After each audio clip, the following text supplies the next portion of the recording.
Good morning friends, welcome to our channel Shiksha Ka Pratik. As we all know that we all have completed all the 6 scientific techniques of management given by F.W. Taylor.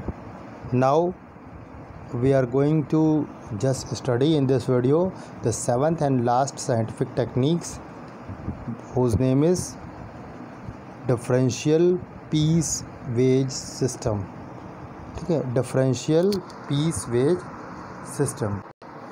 Taylor was a strong advocate of piece wage system. वो प्रबल समर्थक था किसका? Differential piece wage system का. He wanted to differentiate between efficient and inefficient workers. The standard time and other parameter should be determined on the basis of the work study discussed above. ठीक, वो किस में differentiate करना चाहता था? Efficient और inefficient workers में वो हमेशा डिफरेंस करना चाहता था. वो चाहता था कि एफिशिएंट वर्कर को उनका ज़्यादा काम करने के बदले उन्हें प्राइस मिले और इनएफिशिएंट वर्कर को कम पैसा मिले, जिससे कि वो ज़्यादा काम करने के लिए मोटिवेट होते रहें. ये स्टैंडर्ड टाइम या दूसरे पैमाने कैसे डिटरमाइन किए जाते थे? तो वो जो पीछे हम लोग वर्क एनालिसिस पढ़े हैं, techniques, work study techniques 4 types के, कौन कौन से? तो method study, motion study, time study and fatigue study.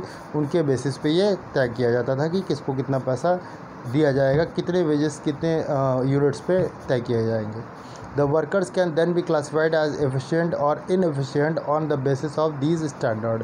He wanted to reward efficient workers. ठीक, वो रिवॉर्ड देना चाहता था एफिशिएंट वर्कर को. That's why he introduce the different rate of wage payment for the workers. वो हमेशा से जो स्टैंडर्ड से ज़्यादा काम करना चाहता था उनको रिवॉर्ड देना चाहते थे, और जो स्टैंडर्ड से बिलो काम करते थे उनको और ज़्यादा मोटिवेट करने के लिए उनको कम पैसा दिया जाता था, जिससे कि वो ज़्यादा वालों को देख करके वो वर्कर्स मोटिवेट हो और ज़्यादा काम करने के लिए प्रेरित हो.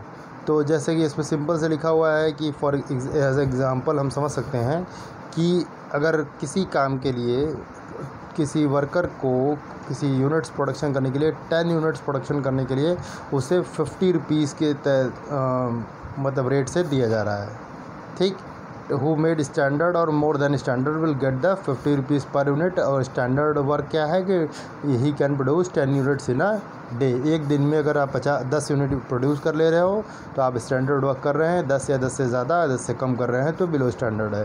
तो अगर 10 से कम करेंगे तो 40 रुपीज़ पर दिया जाएगा, और 10 से अबव करेंगे तो 50 रुपीज़ पर यूनिट के दिया जाएगा. तो ऐसा नहीं कि 10 से ऊपर केवल 1 पीस एक्स्ट्रा है उस पर 50 मिलेगा, बाकी सब पे 40 मिलेगा. ठीक, या 9 पीस के ऊपर अगर 2 पीस ज़्यादा है तो बस 2 पे 50 मिलेगा, बाकी सब पे 40 ही मिलेगा. ये पूरे पे कैलकुलेट होगा. सपोज़ दैट कि अगर आप किसी वर्कर ने 9 यूनिट किया है तो 40 रुपीज़ के हिसाब से उसको मिलेगा कितना? 360 पर डे. 360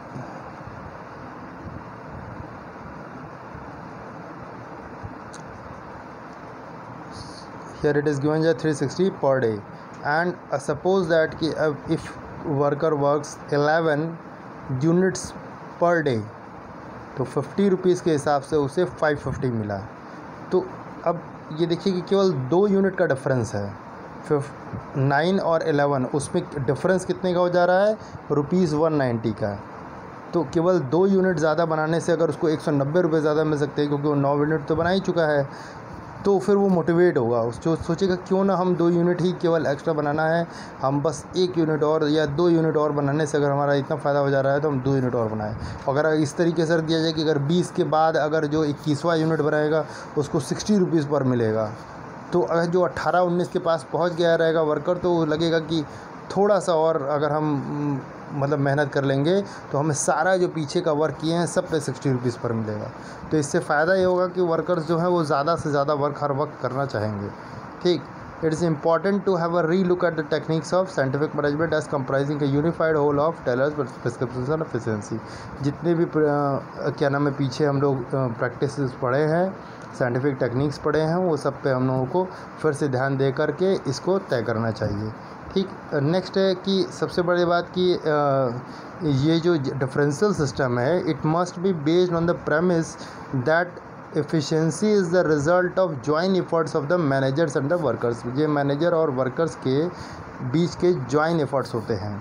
ठीक, अगर जॉइंट एफर्ट्स में इसमें ऐसा नहीं कि उनको आपस में झगड़ने के बजाय, ठीक, कि सरप्लस जितना एक्स्ट्रा हम यूनिट प्रोड्यूस कर रहे हैं उसमें किसका कितना हिस्सा होना चाहिए, वर्कर का ज़्यादा होना चाहिए, मालिक का ज़्यादा होना चाहिए, इस पे झगड़ने के बजाय वर्कर्स और मैनेजर्स दोनों एक साथ काम करें, मिलजुल कर हार्मनी में काम करें, ठीक, जिससे कि आउटपुट मैक्सिमाइज होगा और दोनों को एक दूसरे की ज़रूरत है, ठीक, और दोनों एक दूसरे के पूरक हैं। तो clearly the sum and substances of Taylor's ideas lies not in the disjointed description of principles and techniques of scientific management but in the change of the mindset. वो बोलते हैं कि ऐसा नहीं है कि वो चाहते हैं कि प्रिंसिपल अलग कहीं काम यूज़ करो, कभी टेक्निक करो, या प्रिंसिपल टेक्निक में से दोनों एक यूज़ करो, आप दोनों को साथ साथ लेकर के यूज़ करना है हमें।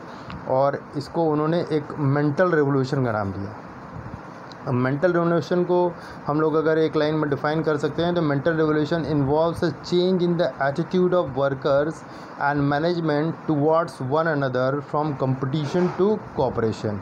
मतलब ये मैनेजमेंट और वर्कर्स के माइंड सेट या जो एटीट्यूड है उनका, वो एक दूसरे के प्रति उसको चेंज करता है। कैसे? कंपटीशन जो उन दोनों के बीच में आपस में है उसको हटा करके कोऑपरेशन की भावना लाता है। That is called mental revolution. तो ये इम्पॉर्टेंट वर्ड है, इसको आप लोग याद रखिएगा, मेंटल रेवोल्यूशन। और ये एलिमिनेट करता है एगिटेशन को। अगर कोई आपस में एगिटेशन है, एगिटेशन कोई गलतफहमी है, कोई क्या नाम है कि क्लैशेस हैं, तो उनको ये दूर करना ही कहलाता है mental revolution. So now having studied elements, principles, techniques of scientific management, we can consider the practical applications of the same at the time of F.W. Taylor and in the present। ठीक, हम लोग आज भी इनके जो principles techniques बताए गए हैं उसको हम लोग अप्लाई कर सकते हैं और करते हैं। हालांकि साइंटिफिक मैनेजमेंट आज के युग में नए नए टेक्निक्स या डेवलप कर चुके हैं, इस फील्ड में डेवलप हो चुका है साइंटिफिक मैनेजमेंट के फील्ड में। और जैसे operation research was developed in the second world war. ठीक, सेकेंड वर्ल्ड वॉर के समय में ऑपरेशन रिसर्च डेवलप किया गया था जनरली वॉर मटेरियल को डिप्लॉयड करने के लिए, ख़त्म करने के लिए। और similarly assembly line was also discovered by F.W. Taylor. Assembly line जो है F.W. टेलर द्वारा ही किया गया था। ये भी एक न्यू साइंटिफिक टेक्निक्स है which was very successfully by Ford motor company. ठीक, फोर्ड मोटर द्वारा इसका बहुत अच्छा यूज़ किया गया था। हालाँकि ये आपके सिलेबस में नहीं है तो इसलिए इसको हम डिटेल में नहीं पढ़ेंगे। The latest development in scientific management is lean manufacturing. ठीक, कौन सा है ये? लीन मैन्युफैक्चरिंग है। Nowadays robotics and computers are being used in production and other business activities. We all know that कि आज के युग में रोबोटिक्स कंप्यूटर का ज़्यादा यूज़ हो रहा है। This is part of scientific management and other business activities या scientific management of these activities.